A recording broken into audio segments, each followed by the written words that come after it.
do this anymore. Okay? I'm not gonna sit here and take it and take it and take it. Sorry, I love you, yes, but I am not a doormat. I'm your wife. I'm your wife. And you cannot do this to me. You cannot do this to me anymore. How's it going? Welcome to another episode of FLOPBUSTER. This week we're going to be talking about the domestic violent thriller Enough, starring Jennifer Lopez and Billy Campbell. This is an early 2000s thriller. We got a lot of movies like this from that time period. Yep. A lot of them didn't understand the type of genre they were making, and we got a better movie out of it. Better's questionable, but more entertaining, I guess, would be the best word. So we got a lot of stuff like Swim Fan. They all come from, like Fatal Attraction or Sleeping with the Enemy. They all follow the same sort of plot line. Fear is another one. But we're going to talk about Enough because I feel like it's the movie that everybody sort of skips over. But this falls into the same sort of trashy thrills. So the plot of Enough is pretty straightforward. We got Jennifer Lopez. She plays a New York waitress named Slim. Mm-hmm. And J-Lo. She plays a New York waitress named Slim, and she works at a diner. She falls in love with her. There's nothing slim about that booty. No, not at all. That's a weird name. Yes, it is. I guess we never really find out her name. They just call her Slim. I think Eminem was pretty huge in that. Maybe he Slim Shady. Maybe Slim. he was inspired from this movie. Yeah. No, so she plays this small town sort of waitress, I guess, or the small town type of waitress. Everybody knows her. She knows everybody. Everybody's in love with her. And she falls in love with her dream man played by Billy Campbell. He's everything that, that Prince Charming is made out to be. Yeah. He treats women right. He's a contractor for a construction company. And the first half of this movie plays out like a pretty straightforward, like, romantic drama. Like, there's it's very, like, fairy tale like. It is. It's beautiful, actually. It's really nice. It is beautiful. It's very nice. I think that this movie had a lot of good qualities about it. There is some good qualities to it. It's unfortunate that, like, the bad parts really, like, outshine. Yeah, the bad parts really shine through. Yeah. Which we're going to get into because, again, it's like the type of bad that's entertaining bad. And that's why we wanted to feature it on the show as opposed to other picks we could have gone with. Right. Jennifer Lopez, she doesn't do... There's not a lot of movies that you can say are great that she's done. No. I personally think she was great in Hustlers. I thought she was fantastic in that, and that's... I know why you thought she was fantastic. Oh, yeah. I mean... No, I think that's one of her best efforts, and that's just a well-made film. But when you look at her early 2000s work, she did a lot of stuff that just, like... It was questionable. Questionable enough at the top. But it's the type of movie along the lines of Fear where the way they handle the subject matter is kind of like... It's a guilty pleasure type of way, entertaining. I think the movie took itself too seriously. Too seriously to the point that it's entertaining. Right. To the point where... like the script writing or the acting, whichever one, it just went off the rails a little bit. It's melodramatic. Yes, it's over the top melodramatic.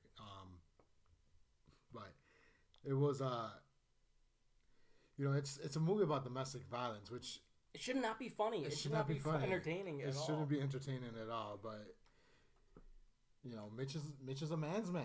Mitch is a man's man. Mitch is Billy Campbell's character, and Billy Campbell, he's well known. He's had a couple TV shows in the late 90s, early 2000s. You all might know him from The Rocketeer, which is a beloved superhero Disney film based on a comic book. And he's like having the time of his life acting as this complete douchebag. Oh, yeah. And in the most cocky way possible, this guy is a scumbag. He openly, like, cheats on her, and then he just comes home and he's like, "Hi, that sucks on another one. What are you going to do about it?" That's the way it is. He makes Ike Turner and Chris Brown look like Mickey Mouse and Kermit the Frog. Like, seriously. He's my idol. Is he? And, like, even when he throws punches, it's, like, the most lazy punches I've ever seen in a movie. Oh, yeah.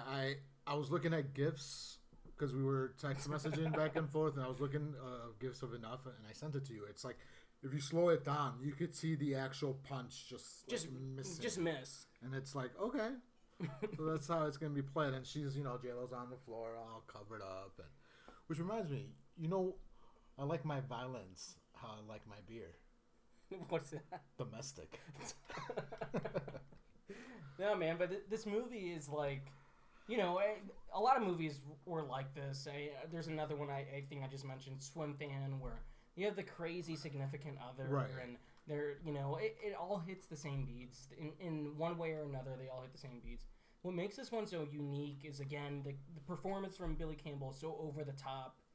The character, the way they wrote him is so melodramatic and over the top, and we'll get into specific reasons why. Jennifer Lopez is probably the weakest part of the movie. Yes, she's definitely the weakest part of the movie. Like, and it's not that she's not trying. No, either. She's not. I think it's early enough in her career where she was like getting her foot into acting. Right. She was a huge music star at that point. She had her Jenny from the Block She had album. Selena. We can't get into Selena. Mm-hmm. She was pretty good in that. Selena, she was great in Selena. So this is right after, but I feel like this is a role where you really needed somebody to sink their teeth into that we could believe was really like that we could believe kind of situation. But at the same time, I feel the writing must have wasn't also there. Like the material, the source wasn't there for her. Because sometimes as an actor, you could only act as far as what you're given. What the screenplay was for. But my comeback to that is, there's other actors in this that are taken like, okay, this is dumb. I'm just gonna I'm just gonna go with it. Case in point, Mitch. But again, that's a villain, so it's so easy to just ham it up and be maniacal. Because you mentioned Selena. So Selena, it wasn't a huge trade-off for her because Selena was a musician with a big ass and was Hispanic. She's also Hispanic, big ass. Yeah. So it wasn't like she was like preparing for a big role of her life. It's basically, J-Lo's a Puerto Rican version of Mexican Selena. Right. And I think we talked about it off screen. This is a role that was originally meant for Sandra Bullock, who had to drop out of it, I believe a few weeks before filming. I'm not quite sure what movie she had to go shoot. I believe it was Miss Congeniality. It's possible. It could have been Miss Congeniality. This movie's also based on probably a better choice for her. No, I could totally see Sandra Bullock in this kind of role. But she was America's sweetheart at that point, remember? She was. She was coming off Speed and, But you could see, there's enough emotional, baggage there as an audience. So, we would be like, we don't want to see Sandra Bullock in that situation. So, automatically you feel the need to root for her. Right. Because when it comes on to domestic violence, it is not okay to hit the white woman, Sandra Bullock, but it is okay to hit the Hispanic woman. Oh, yeah. That's why you don't really... Yeah, she had it coming. I mean, you don't question Mitch. No. If he wants to have a couple drinks with his coworker, so what? What are you going to do about it, French coworker, remember. She was French. She was French. We mademoiselle. No, but it's, I guess we should jump into that because it handles the subject matter really, not in the best light possible. It doesn't. There's a lot of good movies about domestic abuse that handle it fairly and grounded and realistically. This movie's not one of them. No, it's not, but there is a realistic scene. So I want to touch upon that point. When she goes to the police station and she asks them, my friend is having an issue. What are her recourses? Right. And the police officer tells her, well, really, not much. And this was done, 10, 15 years ago. Right. We get to the point where it's still basically the same. It still is. Victims of domestic violence still don't have a lot of recourse for protection. Right. For themselves or for, their kids, what have you. Especially if it's Mitch, because Mitch somehow has all these connections to police officers, and then I don't know what they are. FBI.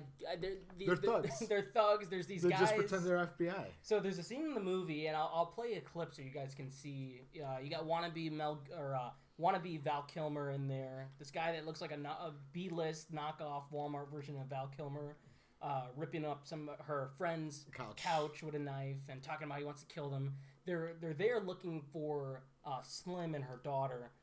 Mitch has sent these goons out to go retrieve his daughter. and gets Slim in the process.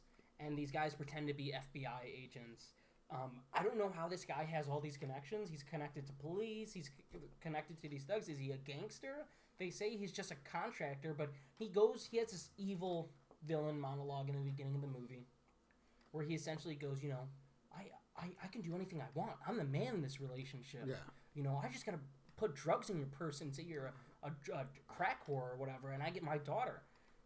I'm paraphrasing, but essentially he just says that stuff, and you really do buy into it. Clearly, this guy, he's well connected.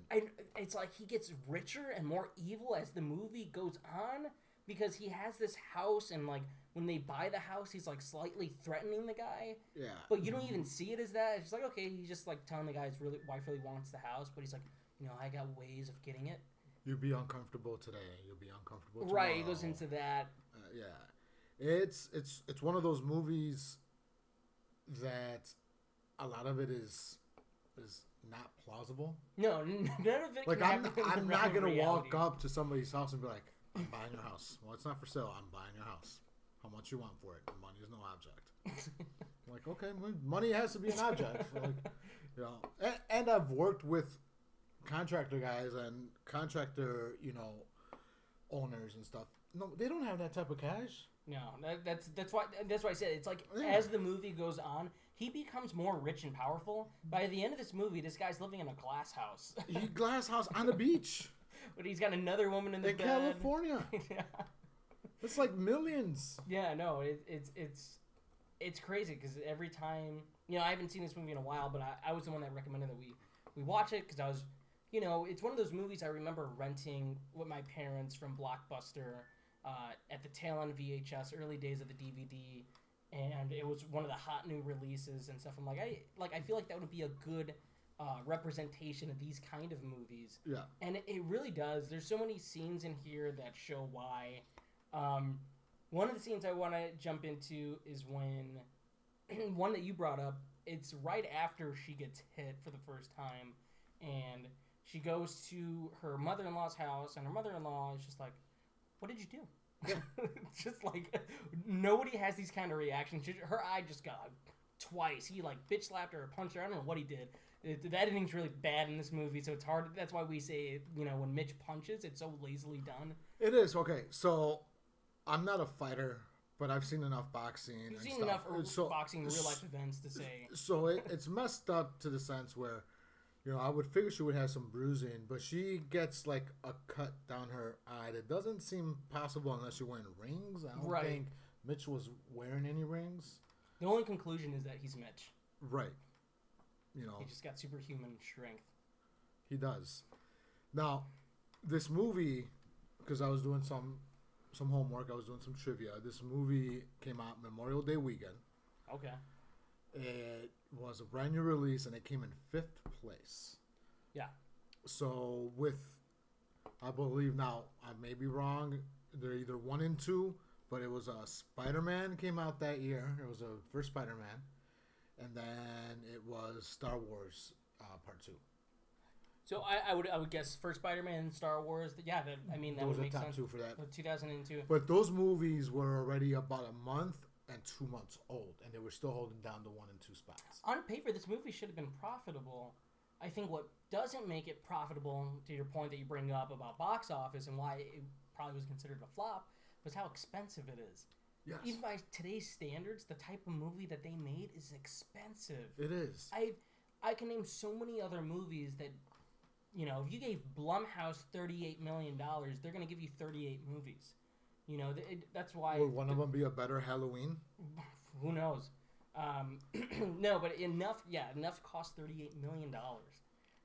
Crazy amounts, especially for the type of movie that it was and the year that it was. Right. We figure it probably went all to Jennifer Lopez and the insurance that she got for her ass. So that's probably what most of that. She made the right call by insuring that thing. Yeah. We do get a couple of gratuitous shots. Of course. Here. I feel like every J-Lo movie, you have to show off the ass. I feel like it's in her contract. She probably writes it on there. And she does. get it in Anaconda. We get in here. A couple kitchen moments where it's there. Made in Manhattan. Made in Manhattan. Obviously, Selena. Hustlers. You know. Hustlers. She wrote the entire movie for herself, showing that ass. It's true, and she got a better performance out of it for the better of it. So we've gone over that. So essentially, as the movie goes on, it's a trashy thriller. It is. There's nothing more to it. Really, the price of admission is Billy Campbell's performance as Mitch, and just the implausible things they write for this guy to do, and the connections that he's made.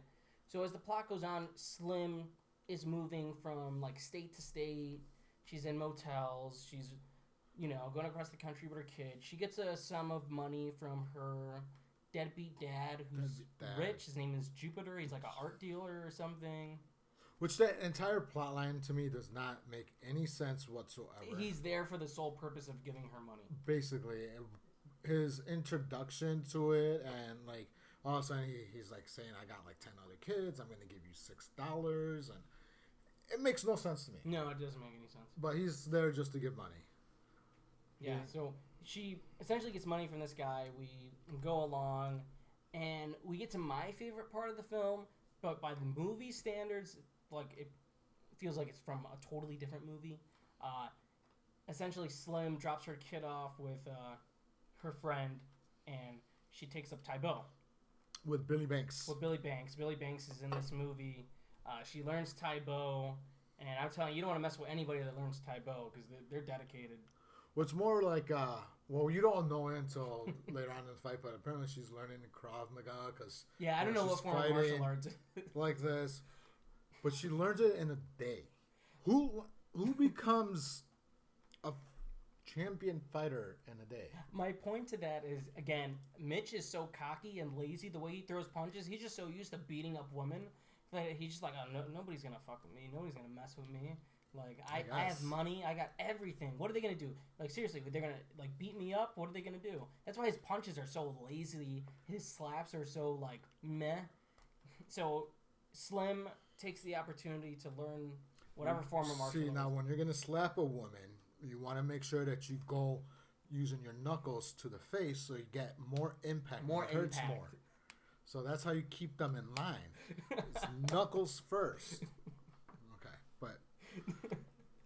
No, but this movie, it's so now everybody's gonna think we're advocating for domestic violence. No, not advocating for domestic violence. I'm just messing. I've never hit a woman. Women hit me. No, so Slim does. She takes up whatever form of martial arts or whatever the fuck she does. No, literally learns it in like 1 or 2 days, and they hype it up. This movie is like which I forgot. It's well over 2 hours. This is a movie that should be like 90 minutes long, tops. It should be. It's about 2 hours long, and about 10 minutes of this is dedicated to a training montage where she punches a grapefruit. That, and also it's dedicated a lot of time to where they're she's giving people like that go visit her unnecessary explanations, like, okay, you're gonna jump on this train, and then you're gonna go to the airport, and then from the airport you're gonna take a plane to this place, and then from that place you're gonna take a train, and then you're gonna take a bus. I'm like, not just people. There's a simp in this movie, a simp boy, her ex-lover from college, right? Who she pretty much just like dumps and whatever. But this guy is willing to hide her at all costs, be there for her, make love with her. Juliette Lewis too. Juliette Lewis we forgot to mention Juliette Lewis. She's great in everything. She's in this. She plays her friend. She's in it for like 5 minutes though. But if you put all her clips together, it's about 5 minutes of screen time. Yes. In a movie that's about 2 hours and 5-10 minutes long. Which they never explained. So Juliette Lewis started off as also a single friend waitress, right? Right. And then she goes off and whatever, she gets married, but then you don't see Juliette Lewis for a while. Suddenly she has 2 like fully grown kids. Yeah. So like, the time jumps in this movie are so strange, and I feel like they knew that in editing, because something that Victoria brought up to me and we mentioned it is the title card transitions. Yes. Where it's like they try to be poetic. They like put something on there. It's like you remembered some of them. It's like a 1920s silent movie where all of a sudden you have action and it's stopped, and then all of a sudden it comes up with, the grass is greener on the other side. Yeah, just like this movie's not that deep. It's not. You come here to see essentially what the trailer probably spoiled. J-Lo learns Ty Bone a day from Billy Banks and then goes to beat up Mitch. Right. So as we've been talking, I'm just remembering that era, right? 2002, 2001. Right. So what came up to me was that movie was heavily marketed to the Latino community. I bet it was because of J-Lo. Because of J-Lo. Yes. So the whole entire marketing was revolved around her. I remember, coming home from school at the time, my mom would be in the kitchen watching her telenovelas or whatever, and that commercial will come on for enough. I remember seeing the commercials on MTV. Yeah, because of her music. Because of her music and everything, but they always promoted stuff on there too. Yes. So we have the third act of this movie. It's pretty funny. So after Slim, or whatever name she goes by at this point, she changes her name. In a way that's unrealistic, would never happen. She changes her name by looking up dead people on a database and then going to a DMV and saying, I lost my birth certificate. You could tell Tony's really young because he said database. It was actually the obits in the newspaper. Was it? Yeah. Whatever. The database. What are they? It's an obituary thing? It was an obituary. Oh, well, it was whatever. A newspaper. I don't care. I don't know what she was doing. She's old. Whatever. You guys are old. But essentially, she does take on the identity of a dead person. Right. And she gets a new name, and the third act involves her beating up Mitch at his glass house. And in the most, messed up way possible.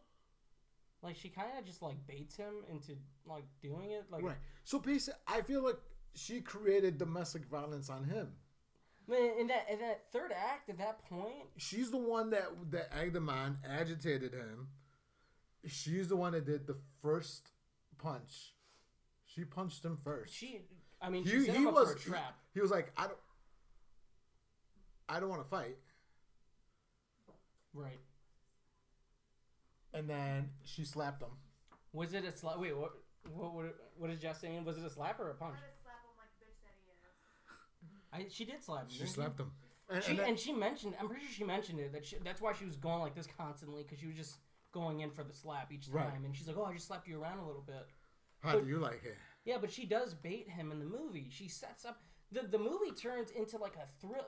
literally, it's a thriller for the most part, but by the end, she's like the Punisher. She's hanging from rafters like Catwoman. She's hiding and doing a bunch of somersaults. She's pulling onto banisters and stuff. She's out of a comic book or something. She's closes her eyes and starts walking around feeling like furniture and stuff. It's weird. It's it's a completely different film. The character in that third act, the last maybe 15, 20 minutes, is not the character at the beginning. No. And yeah, characters go through growth in a movie, but for the first 2/3, she's the exact same character you saw at the beginning of the movie. And then suddenly she's a badass because she learned Tai Bo for 15 minutes. Anyway, so she comes there, she baits Mitch, who at this point doesn't give a shit about her. He's like, whatever, I'm getting my kid in court anyway. Right. He's like, what? He's like, I don't give a shit about it. I'm just going to get my kid in court. And this is where she plants letters, and he gets his fingerprints on her. She hides his gun. She makes some phone calls. And she pretty much beats the shit out of him in this third act fight. He doesn't put up a fight at all. No, he gets a good hit, though, with the lamp. He gets a good hit, and there's one that's really bad, where he's like, what? You're going to fight me? You're going to kill me? And... he acts like he's gonna turn around, which I don't know why. Is her character that stupid that she would fall for that? Where he turns around like he's gonna walk away, and then he turns back around, and then he hits her. No. And then that's where she falls to the ground and does this weird. She pulls herself off the balcony and drops to her feet. She goes a little parkour. Yeah, she does some parkour in the third act.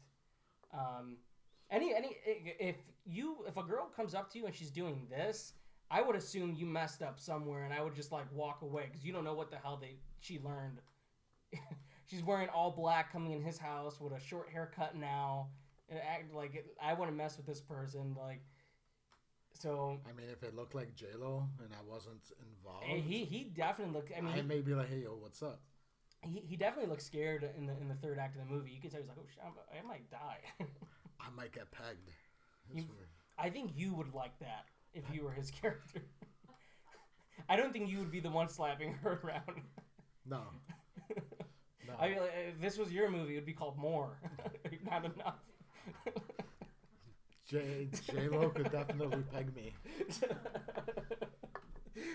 But yeah, I mean that's enough. It's not a very good movie. It's not, but it is. It is wildly entertaining. It's wildly entertaining in early 2000s trash kind of way. Yes. Again, if you've seen other movies that you're just like afraid to admit are entertaining, again, like Fear, Swim Fan, Fatal Attraction. There's even some Tyler Perry Basic stuff. Instinct. Basic Instinct. This is definitely like again, it's like those movies, but you don't go into those movies for a good movie. Like even like the ones that people consider the best aren't even the most well received. No. You go there because you know it's unrealistic and it's stupid, and you just want to watch stupid things happen. Yes, you just want to watch the dumb things that people do, the dumb training montages, you know, the big name, the big actress, the big actor getting slapped around or what have you, or doing the slapping. It's sort of like the precursor to like Chris Brown, Rihanna. You know, it's just a lot of big. You think like he's slapping. Like sitting at home, he's just like, yeah, whatever. Right? He's like, I beat her up, like, and like here's a knock at the door, and it's just Rihanna like this. Like at that moment, he would like I'd be afraid to be Chris Brown. Just seeing Rihanna at the door with her hands up. I've never seen that kind of fighting technique in my life. No, me neither. I was like, do you want a high five? What's up? No, but patty cake? There's not a lot of redeeming qualities in terms of acting in this film besides, I would say, Billy Campbell. Everybody else is Juliette Lewis. Juliette Lewis. The little girl is awesome. The little girl's actually doing... Yeah, she does really good... She was doing really good acting in the movie. But a lot of kid actors in these situations, they never really do a bad job. And the kid in this is actually not bad. But everybody else, it's just like either miscast. Again, I think J-Lo was miscast in this. It just doesn't really seem that... Like, she's trying, definitely, but it's not really a role that you really buy her in. But, the script doesn't do any service to the characters. Right. You go into this movie to watch trashy thrills, and I think it delivers on the trashy thrills. It does. So that's enough. You want to watch it, go ahead. Maybe it'll inspire you in your relationships.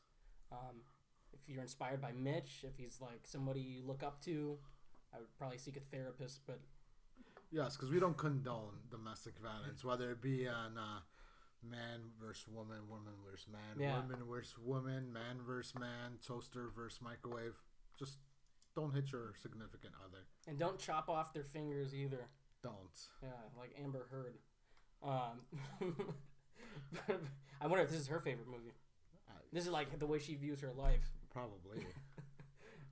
That's another person that could peg me. I'd probably be too afraid. She's crazy enough. Yeah, she's a little too crazy. Anything else you want to add to this? No, just go out and watch it. Enjoy it. Let us know what you think in the comments. If you watched it before, if you're going to watch it again.